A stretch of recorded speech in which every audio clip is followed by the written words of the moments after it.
Assalamualaikum warahmatullahi wabarakatuh. Selamat datang kembali teman-teman di channel Problem Catur. Semoga kita semua diberikan kesehatan dan rezeki yang melimpah oleh Allah Subhanahu wa taala. Amin. Di part yang ke-9 nih teman-teman, dari pembukaan catur terbaru yang dimainkan oleh Grandmaster dunia di event turnamen FIDE Grand Swiss, yang mana di salah satu partai ini dimainkan oleh Vidit Santos, sang juara dari FIDE Grand Swiss.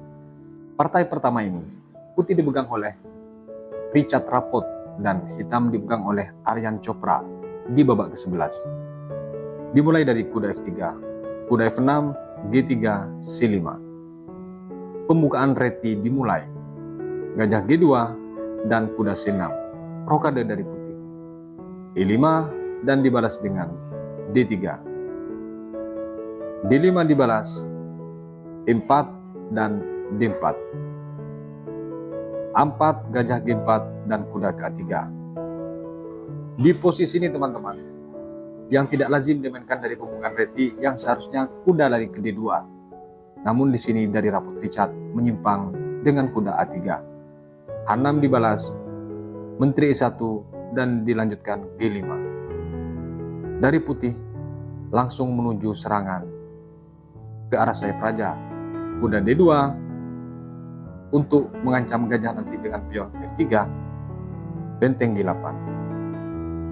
Kuda di sini ke C4, dibalas dengan langkah menteri D7 dan dilanjutkan dengan C3. Di sini mungkin dari hitam teman-teman bertujuan awal akan rokade panjang. H5 dibalas, di sini pion kali pion, gajah ke D2. Kuda ke H7, B4, F6 dan dibalas dengan kuda C2. Tentu di sini langkah tidak aman juga ketika dari hitam rokade panjang, teman. Kuda ke E7 dan dibalas dengan B5. A4 tetap di sini tidak dipedulikan dengan tetap mendorong menyerang ke arah sayap raja, dibalas dengan kuda ke B4. Kedua pemain sama-sama fokus dengan serangannya. Dia mengabaikan langkah serangan daripada lawannya, baik hitam maupun putih. H3 dibalas dengan mengancam gajah terang. H1, kuda G6 dan dibalas dengan kuda ke D5. Raja F7, menteri ke B1. Langkah taktis yang dimainkan oleh hitam tentu dia akan menyembunyikan rajanya yang di posisi sangat aman. Di sisi lain dia menyerang dari sayap raja, namun di sisi lain dia mengamankan rajanya, teman-teman. Gajah ke E7 dibalas dengan benteng C1. Benteng di sini ke C8. Dibalas dengan menteri B3, gajah ke E6. Persiapan untuk mengambil kuda di sini dari hitam. Dibalas dengan B6, langkah yang sedikit mengecoh konsentrasi daripada hitam. A6 dibalas. Di sini kuda ke C7, teman-teman. Memblok langkah peraduan benteng sekaligus mengajak gajah terang itu mengambil kuda. Namun di sini langkah partai kuda ke F8. Dibalas dengan gajah ke F3, G4. Gajah ke E2 di sini. Dibalas dengan langkah gajah kali kuda. Dipukul oleh menteri. Sekaligus cek. Di posisi ini teman-teman, jika jawaban dari hitam, raja bergeser, langkah partai di sini kuda ke 6. Bagaimana kalau di posisi ini raja bergeser ke G7? Maka akan langkah seperti ini akan terjadi, teman-teman. Kenapa harus diadu? Karena di sini unggul posisi serang. Di sisi lain pion yang di G4 akan jatuh nantinya, teman-teman. Kalau di sini gajah ke D6 menutup, maka di sini dipukul pion. H8 misalnya, C6, tetap dipaksa untuk peraduan terus dari putih. Kalau dia bergeser, maka di sini gajah ke D1 untuk mencegah kemungkinan manuver menteri, kuda ke 6 dan gajah ke B3. Kalau dia bergeser tentu akan diambil benteng. Kembali ke posisi di saat menteri di sini. Kali gajah sekaligus cek. Langkah partai di sini kuda ke-6. Dan di sini langkah dari Putih teman-teman betul-betul memaksa pertukaran dengan memukul cek. Akhirnya diterima dan dipukul oleh kuda. Tidak langsung dipukul dengan raja, melainkan dia memukul benteng cek terlebih dahulu. Dipukul oleh benteng dan sekarang baru dipukul. Langkah partai di sini teman-teman, satu langkah dari ini hitam menyerah. Kemana langkah partai yang membuat hitam menyerah? Secara perwira sama, pion pun sama teman-teman. Namun setelah langkah gajah ke D1 dari Putih, hitam menyerah. Ancamannya adalah benteng kena cek oleh gajah terang dari Putih. Tapi pertanyaannya, ini kan masih bisa bergeser, masih serulah partainya. Mungkin seperti itu teman-teman. Di sini ada beberapa kemungkinan. Jika di sini benteng bergeser ke G7, maka dipastikan mat. Akan datang langkah terbaik dari Putih, benteng dengan ancaman pion. Kuda G5 langkah terbaik. Di sini gajah cek terlebih dahulu, yang memaksa raja ini harus bergeser ke D6. Dan setelah ke D6, checkmate teman-teman. Kembali ke posisi kemungkinan yang kedua, kenapa menyerah. Kalau di sini benteng ke D8 tetap menjaga baris 8, maka akan datang cek oleh gajah. F7 terbaik, C7 dengan mengepin gajah gelap dari hitam. D8 dan di sini cek H5. F8, gajah di sini cek. Lagi-lagi dia dipaksa untuk meninggalkan gajah gelapnya. Dan setelah dia bergeser, maka diambil. Kalau dia ke C8, ancaman checkmate. Tidak perlu diadu benteng, tapi bagus juga diadu benteng teman-teman. Namun akan datang cek terlebih dahulu, dan setelah dia ke H8, gajah di sini bisa ke E6 ataupun dia ke C4. Ancamannya adalah checkmate. Namun ketika memaksa cek, walaupun ancaman checkmate masih terjaga oleh gajah gelap dari Putih. Makanya di posisi gajah D1. Dari Aryan Chopra menyerah. Kita lanjut ke partai berikutnya. Di partai yang kedua nih teman-teman.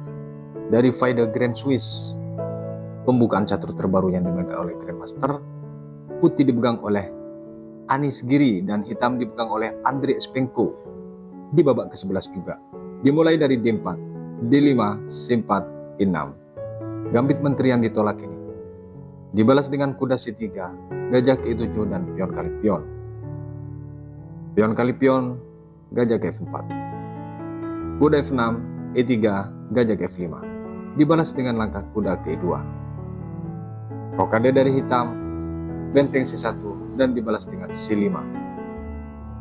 Mengajak pertukaran diterima, dipukul oleh gajah dan di sini kuda kali pion. Perhatikan di sini teman-teman, kuda kali pion ini tentu di sini dengan maksud ketika dipukul dengan kuda atau dengan menteri, maka gajah gelap dari hitam akan juga hilang. Langkah partai di sini dipukul dengan kuda, benteng kali gajah dan dibalas dengan gajah ke-6. Kuda C3 mengajak pertukaran, dipukul gajah gelap dari Putih dan dibalas dengan menteri kali menteri. Dilanjutkan dengan langkah benteng kali menteri dan sekarang baru dipukul kuda. D7 kuda dengan mengancam benteng. Benteng C7. Kuda F6 dan dibalas dengan F3. H5. Benteng kali pion dibalas dengan benteng ke D4 dengan mengancam pion yang di F4. Dibalas dengan langkah gajah ke E2 dari Anies Giri. A5 dilanjutkan dengan raja F2. Tentu di sini dari Anies Giri tidak ada niat untuk rokade teman. Benteng B4 dengan ancaman pion dibalas dengan langkah benteng ke B5. Dia tidak mau pertukaran, melainkan dia lebih pengembangan perwira dari Anies Giri teman-teman. Gajah D7 dengan mengancam. A3. Lagi-lagi tetap tidak mau dari Anies Giri teman-teman. Gajah kali benteng, pion kali Benteng di sini dan gajah memukul gajah. Dipukul oleh kuda, membiarkan pion gantung tersebut. Pion kali pion, benteng D1 dibalas dengan benteng C8. Sekilas langkah ini teman-teman mengarah kermis, namun karena teknik permainan akhir atau ending dari Anies Giri cukup tinggi jam terbangnya, dibalas dengan benteng langsung mengancam pion. Dan masalahnya di sini, dari hitam balik mengancam pion teman-teman. Bagaimana kalau di posisi ini benteng ke 8? Maka akan datang langkah seperti ini. G6, D2, dan selanjutnya tetap harus jatuh pion ini. Kalaupun di sini ke 4, maka di sini F5. G5 misalnya. G4. Kalau N pasan tentu menjadi posisi bagus. G7 dan di sini kuda ke C1. Perlahan pion ini akan didekati dan harus jatuh teman-teman. Kembali ke posisi di saat benteng D4. Tahu langkah kemungkinan itu. Dari Andreas Penko membalas dengan benteng C2 teman-teman. Benteng kali pion, kuda ke D5. Dengan maksud mengancam pion yang di F4. Sekaligus di sini tentu mengepin kuda. Cek B8, H7 raja, dan G3. Dibalas dengan langkah H4 mengajak pertukaran. Benteng B5 mengancam kuda dan di sini C7. Benteng B7, F5. Masih dilanjutkan dengan langkah raja E3 dan di sini kuda ke 6. Tentu di sini langkah kuda nih teman-teman. Seperti mencari jati diri kemana langkahnya. Dibalas dengan langkah G4. Mengajak pertukaran G8 raja. Pion kali pion. Walaupun di sini pion dari Anies Giri bersusun teman-teman. Namun pengembangan dari langkah hitam juga tidak bisa berkembang. Di posisi ini teman-teman. Dari hitam menyerah. Karena kemanapun langkah dari hitam hanya menunggu kehancuran. Walaupun pion bersusun 3 di lajur F, tapi ternyata satu pun tidak bisa didapatkan oleh hitam teman-teman. Kalau misalnya di posisi ini masih dilanjutkan dengan kuda C5 oleh hitam, maka di sini benteng C7 yang mana harus jatuh, kuda ataupun benteng. Kalau kali pion, kuda jatuh. Kembali ke posisi. Di saat posisi ini menyerah, kalau kuda C7, maka akan datang langkah raja mendekati. Langkah terbaik hanya bergeser C5, B4, dan ini menjadi langkah paksa. Setelah di sini C6, maka datang kuda ke D4 dengan mengancam benteng. Kalau dia ke C1, maka di sini kuda ke 6. Mengajak pertukaran, sekaligus persiapan pion promosi yang tidak bisa dibendung. Makanya di posisi pion kali pion mengancam kuda, Andreas Penko menyerah atas langkah Anies Giri. Kita lanjut ke partai berikutnya. Masih di Fide Grand Swiss babak ke-11, putih dipegang oleh Maksud Loparham dan hitam dipegang oleh Vitigov Nikita. Dimulai dari D4, kuda F6, C4, E6. Kuda C3 dan gajah ke D4.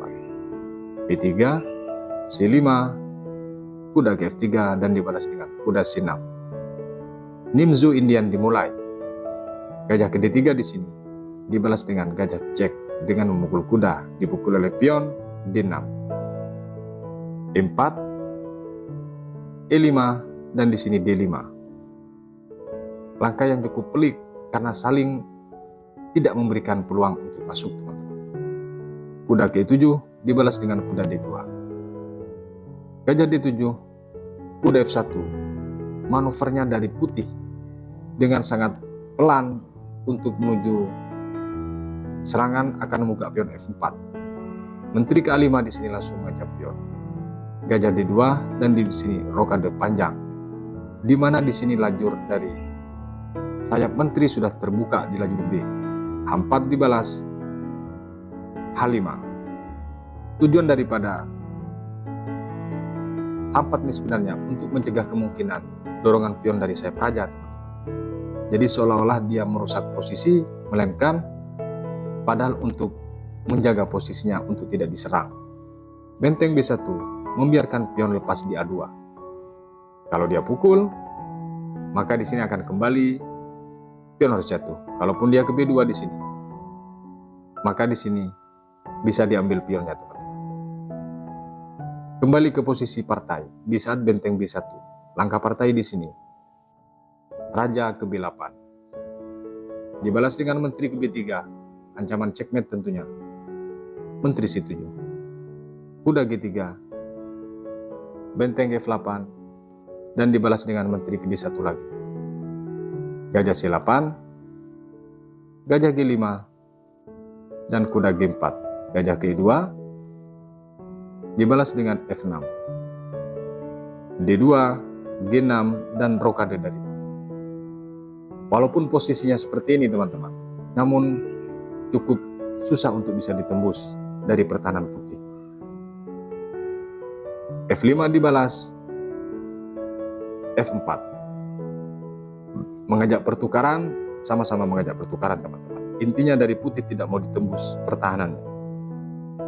Pion kali pion, gajah kali kuda. Dipukul oleh gajah dengan mengancam menteri. B3. Dibalas dengan E3, dan di sini langkah memukul pion, teman-teman. Kuda ke F5. Kuda kali kuda dibalas dengan benteng kali kuda. Kalau pion kali pion di sini langkah lanjutan, tentu di sini pertukaran tidak bisa dihindari. Dan betul dari putih memilih pertukaran yang tidak bisa dihindari dengan memukul pion E5. Ternyata dia memilih untuk memukul pion, teman-teman. Benteng tersebut tidak memukul benteng. Gajah G5, yang mana secara tidak langsung memblok kemungkinan manuver langkah benteng menyusul di F8. Benteng di sini ke E8. F6 dibalas dengan langkah gajah ke F5. Gajah ke F4 sama-sama mengancam benteng. Gajah kali benteng, dan di sini gajah kali benteng. Dipukul oleh pion, menteri kali gajah. E4 dibalas dengan langkah menteri, langsung diancam. G7 dengan mengancam benteng. Menteri ke F1. Persiapan untuk mengancam menteri tersebut. Dibalas dengan F7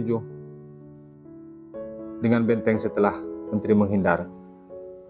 E3 cek. Raja ke H2. Detik-detik dari hitam menyerah, teman-teman.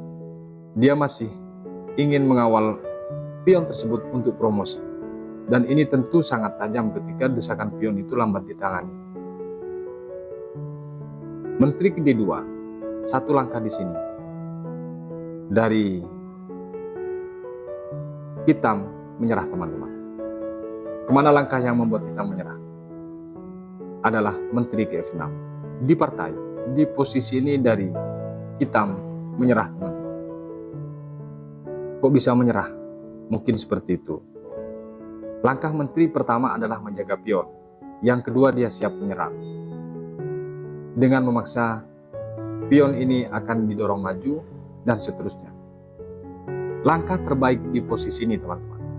Kenapa hitam menyerah? Adalah dengan E3 misalnya. Akan datang D7 dengan mengancam benteng. Kalau di sini benteng bergeser ke D8, tentu langsung dipukul. Dan di sini kemanapun langkah daripada hitam, tetap serba ancaman. Kalau di sini benteng menghindar ke sini misalnya, maka promosi menteri tidak bisa dihindari. Akan datang langkah dipukul cek. Kalau dia menghindar, maka datang cek lagi. Yang mana promosi menteri sekaligus peraduan menteri, teman-teman. Kembali ke posisi di saat menteri F6. Kemungkinan yang kedua, kalau dia langsung bergeser ke C8, maka akan datang langkah benteng diadu. D8 terbaik, C7. yang memaksa dia harus meninggalkan benteng. B8, checkmate. Makanya di posisi menteri F6, hitam langsung menyerah. Kita lanjut ke partai berikutnya. Di partai yang keempat ini teman-teman, dari Vaide Grand Swiss babak ke-11, putih dipegang oleh Duda Jan Christoph dan hitam dipegang oleh Anton Korobov. Dimulai dari D4, D5, C4, C6, kuda F3, kuda F6, dan kuda C3. Pembukaan gambit menteri yang ditolak dilanjutkan dengan E6, gajah G5, kuda ke D7, dan E3. Dibalas dengan menteri K5, pion kali pion, pion kali pion, gajah ke D3. Kuda ke-4 dengan mengancam gajah gelap dari putih sekaligus mengajak pertukaran kuda. Di posisi ini dari putih langsung rokade teman-teman. Perhatikan jika di sini dari hitam memukul kuda yang di C3, maka tentu untung satu pion teman-teman. Namun langkah itu menjadi ketakutan karena ada serangan balik. Langkah partai di sini dari hitam memilih memukul gajah gelap dari putih. Dipukul oleh kuda F6 kuda. F4, gajah ke D6. Dibalas dengan menteri C2, H6, dan kuda F3. Rokade dari hitam, kuda ke 5, dibalas dengan gajah ke 6. A3, benteng C8, kuda di sini ke 4. Dilanjutkan dengan C5. Kuda kali pion, tentu di sini mengajak pertukaran dan diterima. Dipukul oleh pion, benteng kali pion, menteri B3. Dengan satu dorongan tentu di sini menteri terancam teman-teman. Dan itu betul-betul dilakukan oleh hitam. Karena ancaman menteri putih adalah pion B7 sekaligus dari hitam juga mengajak pertukaran. Menteri kali pion dibalas dengan menteri D2. Dia tidak langsung mengambil pion teman-teman, melainkan dia mengancam kuda dan gajah terang dari putih. Menteri langsung ke B4 mengajak pertukaran. Dibalas dengan menteri cek dan dilanjutkan dengan langkah raja ke H1. Kalau di posisi ini teman-teman, kita lihat sekilas benteng kali kuda dan akan mendapatkan gajah. Tapi ternyata hitam salah menganalisa teman-teman. Dan itu tetap dilakukan oleh hitam dengan memukul kuda. Di sini dari putih tidak langsung mengambil benteng tersebut, melainkan dia mengancam menteri. Langkah yang sangat cerdik. Menteri diancam dengan benteng F3. Di sini salah menghitung daripada hitam teman-teman. Namun di sini masih bisa mengelak dengan langkah kuda ke D5. Balik mengancam tentunya di posisi ini. Dan menteri ke D6. Walaupun sekilas ada ancaman checkmate, tapi ternyata masih ada benteng sama gajah yang akan menutup jika memaksa cek. Menteri di sini D2. Dibalas dengan menteri kali benteng. Dilanjutkan dengan langkah kuda E3. Ancaman checkmate tentunya. Dibalas dengan benteng G3, gajah G4, dan di sini menteri G4. Lagi-lagi ancaman checkmate. G6 dibalas oleh hitam. H3 dan dilanjutkan dengan langkah gajah ke F5. Tentu di sini harus rugi satu perwira dari putih teman-teman. Namun di sisi lain, di sini ada langkah gantinya. Menteri di sini kali pion yang di D4. Kalau di sini memaksa dengan langkah menteri langsung mukul gajah, maka tetap akan dilayani. Setelah dipukul, perwira kembali sama, putih tetap unggul satu pion teman-teman. Kembali ke posisi di saat menteri kali pion, langkah partai kuda ke C2. Yang mana di sini menjebak, maksudnya di sisi lain dia mengancam gajah, namun di sisi lain mengancam menteri dan bentengnya di A1. Langkah yang sangat pelik tentunya di sini, teman-teman. Namun langkah yang tidak dibaca adalah menteri keempat. Ternyata jawaban ini cukup menjawab semuanya, teman-teman. Kuda di sini kali benteng dan dibalas dengan gajah kali gajah. Hanya pertukaran kualitas. Sementara kuda tidak bisa keluar, teman-teman. Raja G7 menghindari. Menteri di sini C7. Dibalas dengan langkah menteri ke 1 sekaligus dari hitam merebahkan raja. Artinya dari hitam di posisi menteri C7 aslinya sudah menyerah, teman-teman. Dari posisi ini sebenarnya hitam sudah menyerah, namun masih dijalankan. Bagaimana apa yang terjadi? Kalau misalnya dipaksakan menteri ke 1 cek apakah bisa lolos? Akan dijawab dengan raja H2.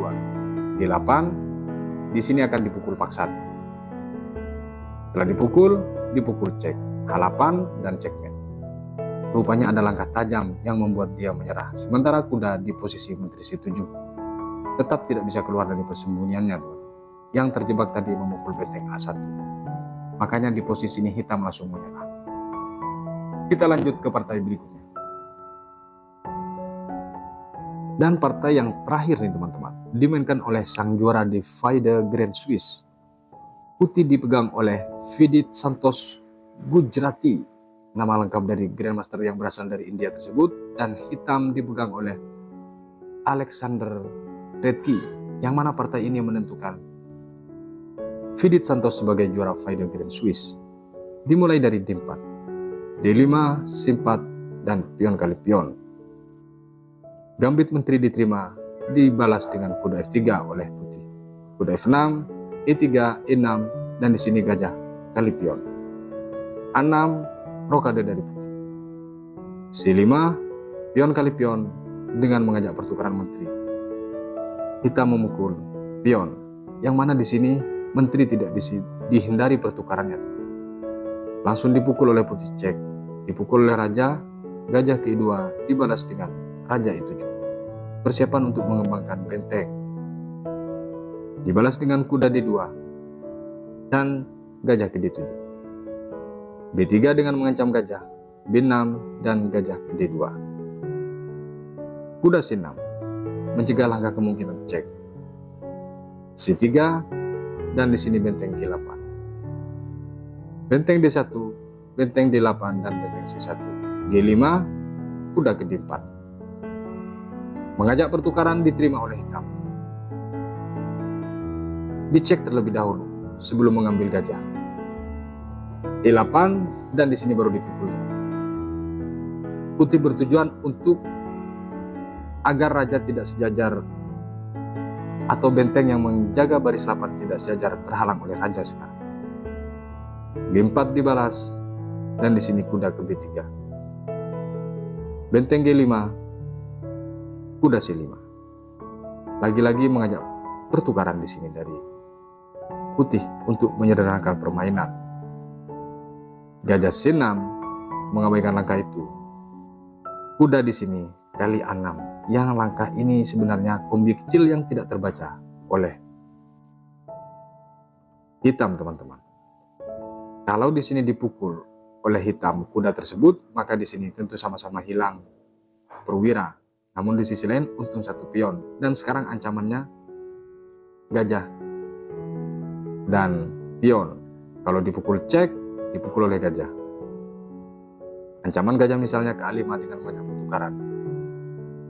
Gajah ke A3 dengan akan menaikkan gajah nanti ke A4. Kembali ke posisi di saat kuda kali pion, tahu langkah kemungkinan seperti itu dari kita membalas dengan kuda D7, mengabaikan langkah ancaman tersebut, dan di sini gajah ke F1, menjaga kemungkinan lolos pertukaran tersebut. Benteng ke A8, gajah ke D6. Perhatikan teman-teman, kuda tetap dibiarkan karena tidak mungkin dipukul oleh benteng, melainkan pasti dipukul oleh pion. Gajah ke-4 dengan mengancam benteng, dibalas dengan gajah ke F4, sama-sama mengancam. Benteng ke-5 Dibalas dengan kuda cek yang memaksa harus dipukul tentunya. Dipukul oleh gajah dengan lagi-lagi mengancam benteng.